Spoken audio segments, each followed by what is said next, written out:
going on, guys? Welcome back to the channel, Pete's Carport. Today we're going to be removing the seats from our 1991 Mercedes 500 SL. Oh wait, they're already out, and so is half the paneling. So let's get started. So we've got our driver's seat out of the car so I can easily demonstrate how to remove this seat completely. First, you're going to want to grab yourself a Phillips head screwdriver, and up underneath the base of this seat, you're going to see two Phillips screws, one there and one there. This one I've already undone, so once you undo it, you're going to slide this out and you'll see this pin. Now I'm going to go ahead and pull this cushion up and show you exactly how this works. So now with the cushion out of the way, you're going to see these little rods here. They should have these plastic fittings. You can see this side does not because it went flying off, but I do have it. And these allow it to snugly secure.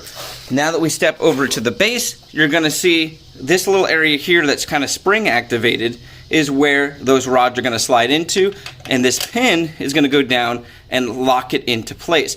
So once you remove these pins, you can pretty much pull it up with a little bit of force and it will pop out. Now we're going to move on to where all the bolts are that are holding this into place. Now once again, I'm going to show you guys in the car how this comes off, but if we come down here, we're going to see our holes. So we've got one here, one here. They are Torx bits, and I'll show you guys exactly what size and which one to use. We come back here and we've got 1, 2, 3 here. Now I'm going to flip this up on its side a little bit so we can take a look at the front ones, and there's some in the middle area here too. So now that I got it flipped on its side, this is the side that's facing the door. You're going to see I have these three here. Those could be accessed and they position the seats in now. And then you want to pull the seat all the way back, and you've got your very front one, and then you've got this one in the middle here. On the other side, you just have one more, which is right here. I'm going to show you guys this in the car, and I'm going to show you how to remove this wire harness and everything so you can fully remove both of your seats. So let's get out to the car. Alright guys, so now that I showed you the seat out of the car, I'm going to show you where the bolts are in the car and how to access them. Obviously, you first want to take off that base like I showed you, or you're going to struggle like I did the first time. Make sure your base is all the way forward and your seat is pulled all the way forward on the backrest area.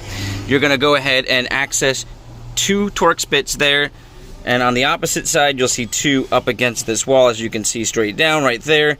Besides the two over there and the two here, there is one more right up under there.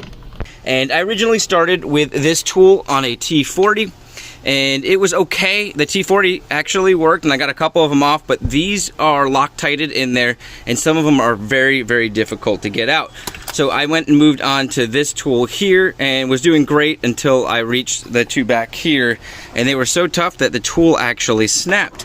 So moved on to a socket wrench, and I moved on to the T1, which is a standard, which is, I think, is just a hair bigger, and that seemed to work a little bit better when they're really, really tight. And now I'm able to get every one of them off, so that's just kind of a fill-in. And then what you want to do is pull your backrest like that, and then you can access this one right here. Now there are going to be two more, one on this side and one over here, and in order to access those, I apologize, they're actually both going to be on this side here. So there's no more on that side. You got the two in the back and the one in the front. And you're going to want to pull this back pretty much all the way, like that. So once you have it all the way back, I'm going to try to angle this in here. You're going to access the one up in that railing. It's hard to see. It's right up underneath here. I'll come back that way. Hopefully you can see that. And then this is the most difficult one. I'm going to show you guys how I access it. I kind of twist the camera around, and it's going to be down underneath right at the middle on this railing. I don't know if I'm going to get the camera in there, but if we jump to the other side, you guys will see it's that hole right there. So if you look, and you got your two back ones, you got the middle one, and then you got the furthest one up over here on the top area there. So those are the ones that you're going to need to get over on the other side. So you've got 1, 2, 3, 4 on the inside part of the seat. So we go ahead and pull those out, and then I'll show you guys how to take the wiring out, or at least how I did it. So this one here is by far the hardest to get to, and you really have to use an extension to get there. And like I said, they're Loctited, so make sure, yeah, put a lot of strength, but don't strip it. So that's how I got to that one. I already got it loose. Now I'm going to take it off. So before taking off the seat, one thing I'm going to do is pop off this sill here, and it's got the carpet part on it as well. So all you got to do is get up underneath the plastic part and pry it up like that, and then just kind of drag your hand along and pop it up. So I'm going to move that off to the side over there. That way when we pull the seat out, it's extremely heavy. We don't tear anything up. You probably want to use 2 people. I'm going to do it by myself, but you have to be very cautious because this wants to hit, and it just have to kind of get the right angle, and it probably weighs a few hundred pounds. I mean, it is very heavy. So we're going to move on now to how to remove all the electrical stuff and what I did. So once we get all the torque bolts out, you want to move your seat so that you can access all of these electrical components underneath.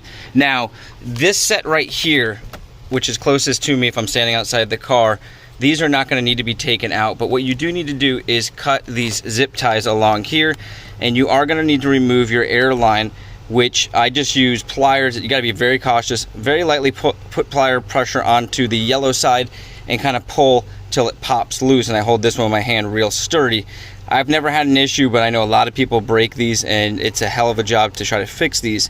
Now, as far as the rest of the things here, I just grabbed some pliers. It's really neat. They have these little tops on them, and you can just grab it like this and pull up, and you'll see.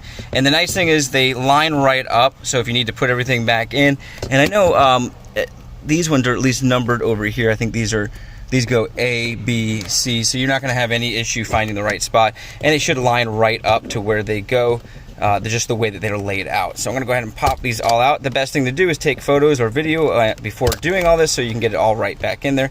We're not putting these seats back in, so I'm taking these out, cleaning the carpet, and we're going to do a different style seat. So that's really it as far as it goes on taking out the electrical components, taking off the bolts, and getting the seat out. Okay, so you guys can see I have all of these wires pulled off to the side. Easily pried this apart and just had to cut a couple pieces of tape to pull it out. This is a fuse, so you don't need to take that out. So this is how it's going to look kind of once you get everything out. And now you'll be able to pull this seat completely out of the car. So once again, guys, my name's Pete. This is Pete's Carport. I hope this helped one of you guys out there removing this seat. And if you guys have any questions, concerns, or if you have any feedback, please leave it below. You guys have an awesome day, a blessed week, and I'll catch you on the next video.